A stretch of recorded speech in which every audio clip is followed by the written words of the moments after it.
యుధిష్ఠిరుడు అడిగాడు, పితామహ, లోభం అన్ని అనర్థాలకు మూలమని చెప్పావు. తాత, ఇక అజ్ఞానానికున్న యథార్థ స్థితిని వివరించు, దాని పరిణామాన్ని కూడా వినాలి అనుకుంటున్నాను అని అడిగాడు. అప్పుడు భీష్ముడు చెప్పాడు, అజ్ఞానం వల్ల పాపం చేస్తే ఆత్మనాశం అవుతుంది అని తెలియనివాడు, మంచివారి నడవడికని ద్వేషించేవాడు లోక నిందుడవుతాడు. అజ్ఞానాన్ని రయం యాతి, అజ్ఞానాన్ని రయం యాతి, తథా జ్ఞానేన దుర్గతిం, తథా జ్ఞానేన దుర్గతిం. అజ్ఞానాత్ క్లేశమాప్నోతి, అజ్ఞానాత్ క్లేశమాప్నోతి, తథాపశ్చ నిమజ్జతి. అజ్ఞానం వల్ల నరకానికి వెళతాడు, అజ్ఞానం వల్ల దుర్గతి కలుగుతుంది, అజ్ఞానం వల్ల కష్టాలు పాలవుతాడు, ఆపదలో మునుగుతాడు అన్నాడు భీష్ముడు. యుధిష్ఠిరుడు అడిగాడు, అజ్ఞానపు పుట్టుక, ఉనికి, వృద్ధి, క్షయం, వ్యక్తం కావటం, మూలం, యోగం, గతి, కాలం, కారణం, హేతువులేవి? మానవులు కలిగే దుఃఖాలకు, వాటి పుట్టుకకు అజ్ఞానమే కారణం కదా అన్నాడు. అప్పుడు భీష్ముడు చెప్తున్నాడు, రాగం, ద్వేషం, మోహం, సంతోషం, శోకం, అభిమానం, కామం, క్రోధం, పొగరు, కునికిపాటు, సోమరితనం, కోరిక, ద్వేషం, సంతాపం, ఇతరుల అభివృద్ధిని చూసి సంతాపం చెందటం పాపకార్యాలు. ఇవన్నీ అజ్ఞాన కార్యాలు కావటం వల్ల వీటిని అజ్ఞానం అని చెప్తారు. రాజా, అజ్ఞానము అతిలోభము ఒకటే అని తెలుసుకో. ఈ రెండు సమాన ఫలితాలు ఇచ్చేవి, సమానమైన దోషాలు కలివి అయి ఉన్నాయి. లోభం వల్ల అజ్ఞానం వృద్ధి పొంది, లోభం పెరగటం వల్ల అజ్ఞానం ఇంకా పెంపొందుతుంది. లోభం ఉన్నంత వరకు అజ్ఞానం ఉంటుంది, లోభం క్షీణిస్తే అజ్ఞానం క్షీణిస్తుంది. అజ్ఞాన లోభాల వల్ల జీవుడు నానావిధ జన్మలు ఎత్తుతాడు. మోహమే లోభానికి మూల కారణం. కాలస్వరూపమైన మోహాత్మక అజ్ఞానమే మానవుని దుర్గతికి కారణమవుతుంది. లోభం భిన్నం కావటానికి కూడా కాలమే కారణమవుతుంది. మూఢుడైన మనుష్యునికి అజ్ఞానం వల్ల లోభం, లోభం వల్ల అజ్ఞానం కలుగుతాయి. లోభం వల్లనే సర్వదోషాలు పుడతాయి. కాబట్టి లోభాన్ని వదిలేయాలి. జనకో యువనాశ్వశ్చ, జనకో యువనాశ్వశ్చ వృషాదర్భిః ప్రసేనజిత్, వృషాదర్భిః ప్రసేనజిత్. లోభక్షయాద్దివం ప్రాప్తాః, లోభక్షయాద్దివం ప్రాప్తాః, తదైవాన్యే నరాధిపాః, తదైవాన్యే నరాధిపాః. జనకుడు, యువనాశ్వుడు, వృషాదర్భి, ప్రసేనజిత్తు, అలాగే ఇతర రాజులు లోభనాశనం వల్లనే స్వర్గానికి వెళ్ళారు. కేవలం లోభనాశనం చేసుకున్న వాళ్ళు స్వర్గానికి వెళ్ళిపోయారు. చూడండి, కేవలం లోభనాశం. ఆ లోభం ఎంత చెడ్డదని తెలుస్తుంది చూడండి. కురుశ్రేష్ఠ, నీవు ప్రయత్నపూర్వకంగా ప్రత్యక్షంగా కనిపించే ఈ లోభాన్ని వదిలిపెట్టు. లోభాన్ని వీడి ఇహలోక సుఖాన్ని, మరణానంతరం పరలోకంలో ఆనందాన్ని పొంది సుఖంగా ఉంటావు. శ్రీకృష్ణాయ పరమాత్మనే నమః. 160వ అధ్యాయం. యుధిష్ఠిరుడు అడిగాడు, ధర్మాత్మ, పితామహ, స్వాధ్యాయానికి ప్రయత్నిస్తూ ధర్మకార్యం చేయదలిచిన వాడికి ఈ లోకంలో శ్రేయస్కరం ఏది? జగత్తులో శ్రేయస్సును కలిగించే అనేక దర్శనాలు, మతాలు ఉన్నాయి. నీవు శ్రేయస్కరం అనుకునేది, ఇహలోక పరలోకాలలో మేలు కలిగించేది ఏమిటో నాకు చెప్పు. ఈ ధర్మ మార్గం చాలా గొప్పది. దీని నుండి అనేక శాఖలు ఏర్పడ్డాయి. ఈ ధర్మాలలో సర్వోత్తమమై ఆచరించదగిన ధర్మాన్ని సంపూర్ణంగా చెప్పగలవు. అనేక శాఖలు గల మహత్తరమైన ధర్మానికి తత్వంగా పరమ మూలమైనది సంపూర్ణంగా తెలుపవలసిందే అని అడిగాడు. అప్పుడు భీష్ముడు చెప్పాడు, వత్స, నీకు మేలు కలిగించేదాన్ని చెబుతాను. అమృతం త్రాగితే కలిగేంత తృప్తిని కలిగించే దానిని జ్ఞానివైన నువ్వు విని ఈ జ్ఞానామృతంతో తృప్తి పొందుతావు. మహర్షులు చెప్పిన ధర్మ విధులు అనేకం ఉన్నాయి. అవన్నీ వారి వారి విజ్ఞానాన్ని ఆశ్రయించి చెప్పినవి. కానీ వాటి అన్నిటికీ దమం అనేదే ఆధారం. ధర్మ సిద్ధాంతం తెలిసిన పెద్దలు దమాన్ని గొప్ప మేలు కలిగించటానికి సాధనంగా చెప్పారు. విశేషంగా విప్రుడికి సనాతన ధర్మం దమమే.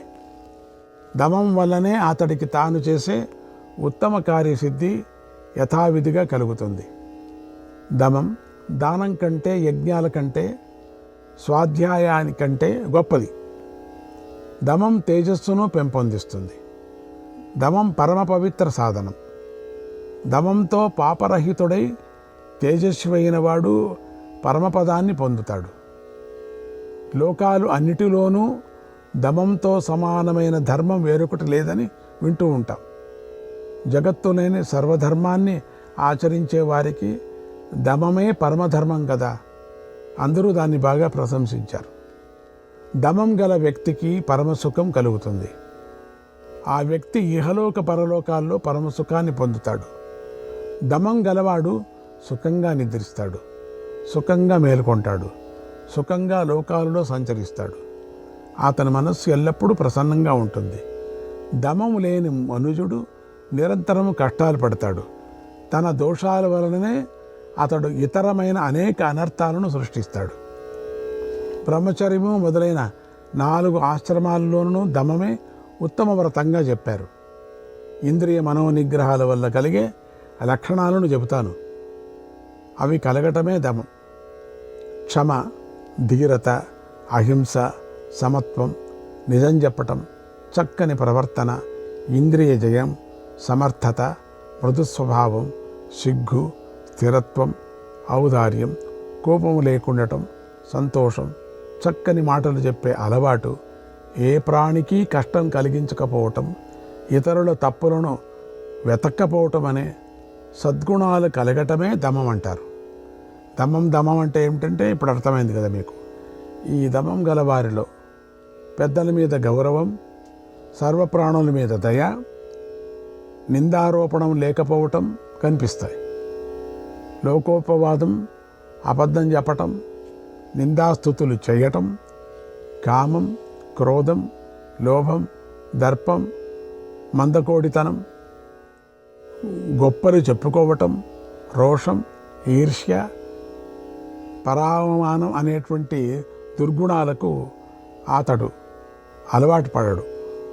దమం కలవాడు లోకనిందల పాలుగాడు. అతనికి ఏ కోరిక ఉండదు. చిన్న చిన్న వస్తువుల కోసం ఎవరి ముందు చేయి చాచడు.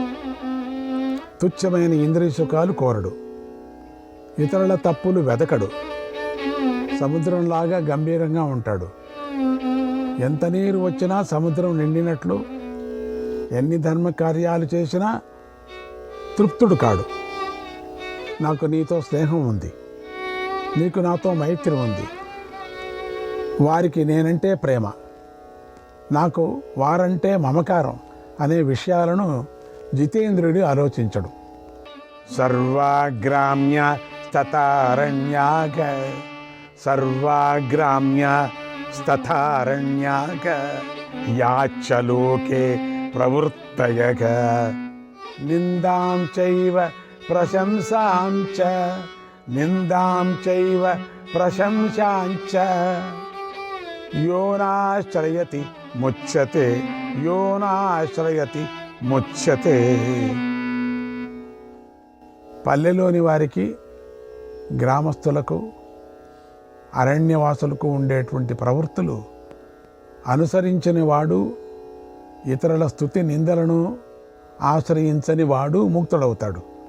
మైత్రోతశీల సంపన్నక, మైత్రోతశీల సంపన్నక, ప్రసన్నాత్మాత్మ విచ్చయక, ప్రసన్నాత్మాత్మ విచ్చయక, ముక్తస్య వివిధై సంగైః, ముక్తస్య వివిధై సంగైః, తస్య ప్రేత్య ఫలం మహత్.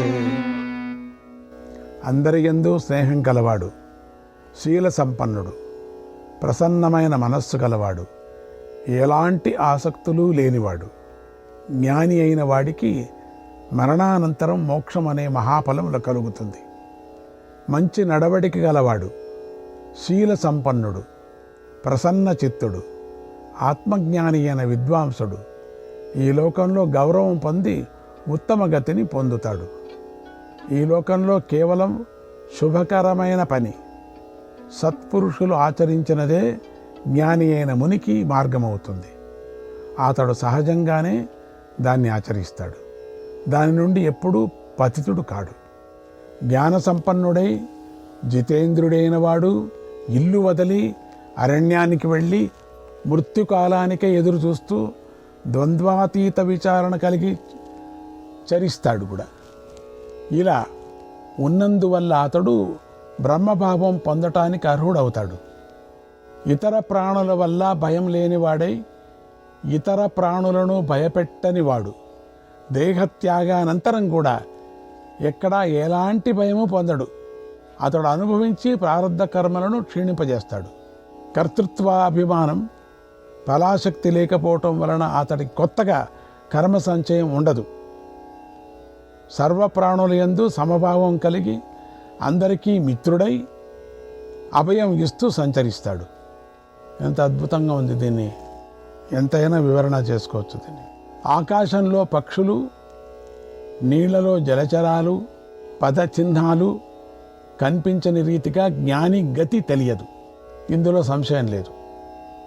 రాజా, ఇల్లు వాకిలి వదిలి మోక్ష మార్గాన్ని ఆశ్రయించేవాడికి అనంత సంవత్సరాల కాలం దివ్య తేజోమయ లోకాలు సంప్రాప్తిస్తాయి. శుద్ధమైన ఆచారం కలిగి నిర్మలమైన అంతఃకరణం ఉండి మంచి కోరికలు కలిగి భోగపరాగ్ముఖుడై ఆత్మజ్ఞానం గలవాడు నానా విద్యలను, తపస్సులను, సర్వకర్మలను యథావిధిగా సన్యసించి ఇహలోకంలో సమ్మానితుడై అక్షయ స్వర్గాన్ని పొందుతాడు. బ్రహ్మరాశి నుండి జన్మించిన చతుర్ముఖ బ్రహ్మదేవుని నివాసం హృదయ గుహంలో దాచిపెట్టబడి ఉంది. దమం వలననే అది ప్రాప్తిస్తుంది. ఏ ప్రాణితోనూ విరోధం లేనివాడై జ్ఞానస్వరూపుడై ఆత్మారాపుడైన జ్ఞానికి ఈ లోకంలో పునర్జన్మ భయం లేదు. అలాంటి వానికి పరలోక భయం ఎందుకుంటుంది? క్షమాగుణం గలవాడిని జనులు అసక్తుడు అని భావిస్తారు. మహాప్రాజ్ఞ వాడికి ఉండే ఈ ఒక్క దోషమే మహాగుణం అవుతుంది. క్షమాగుణం కలిగి ఉండటం వలన ఆ వ్యక్తికి అనేక పుణ్యలోకాలు సులభం అవుతాయి. క్షమతో సహనం కూడా ప్రాప్తిస్తుంది. దాంతస్య కిమరణ్యేన దాంతస్య కిమరణ్యేన తథా దాంతస్య భారత తథా దాంతస్య భారత యత్రైవ నివసేద్దాంతః తదరణ్యం సచాశ్రమక తదరణ్యం సచాశ్రమక. యుధిష్ఠిర, సంయయం గలవాడికి అరణ్యానికి వెళ్ళవలసినటువంటి అవసరం ఏముంది? అలాగే అది లేనివాడికి అరణ్యవాసం అవసరం లేదు కదా. దాంతుడు ఉన్న చోటే అరణ్యం, అదే ఆశ్రమం అన్నాడు భీష్ముడు. వైశంపాయనుడు ఇలా చెప్పాడు. జనమేజయ, భీష్ముడు చెప్పిన దీనిని విన్న యుధిష్ఠిరుడికి అమృతపానం చేసినంత తృప్తి కలిగింది. మళ్ళీ ఆయన ధర్మాత్ముల్లో శ్రేష్ఠుడైన భీష్ముని తపస్సు విషయమై ప్రశ్నించాడు. భీష్ముడు ధర్మరాజుకు ఇలా చెప్పాడు. శ్రీకృష్ణాయ పరమాత్మనేను 161వ అధ్యాయం. భీష్ముడు చెప్తున్నాడు, సర్వమేతత్ తపోమూలం సర్వమేతత్ తపోమూలం కవయః పరిచక్షతే కవయః పరిచక్షతే నహ్యతప్త తపామూఢః క్రియాఫలమవాప్నుతే క్రియాఫలమవాప్నుతే మవాప్నుతే. రాజా, ఈ సమస్త జగత్తు తపోమూలమని విద్వాంసులు చెప్తారు. తపస్సు చేయని మూఢుడు తాను చేసిన మంచి పనుల ఫలాన్ని పొందలేడు. భగవానుడైనటువంటి ప్రజాపతి ఈ జగత్తునంతా తపస్సుతోనే సృజించాడు. అలాగే మహర్షులు వేదాలను తపస్సుతోనే పొందారు. ఫలాలు, దుంపలు, అన్నం అనే వాటిని బ్రహ్మదేవుడు తపస్సుతోనే సృష్టించాడు. తపస్సిద్ధులే ఏకాగ్ర మనస్సుతో ముల్లోకాలను చూడగలరు. ఔషధాలు, ఆరోగ్యాదుల ప్రాప్తి, నానావిధ కార్యాలు తపస్సు వలననే సిద్ధిస్తాయి. సర్వసాధనలకు తపస్సే మూలం. ప్రపంచంలో దుర్లభమైన వస్తువు ఏదైనా తపస్సు వలనే సులభం అవుతుంది.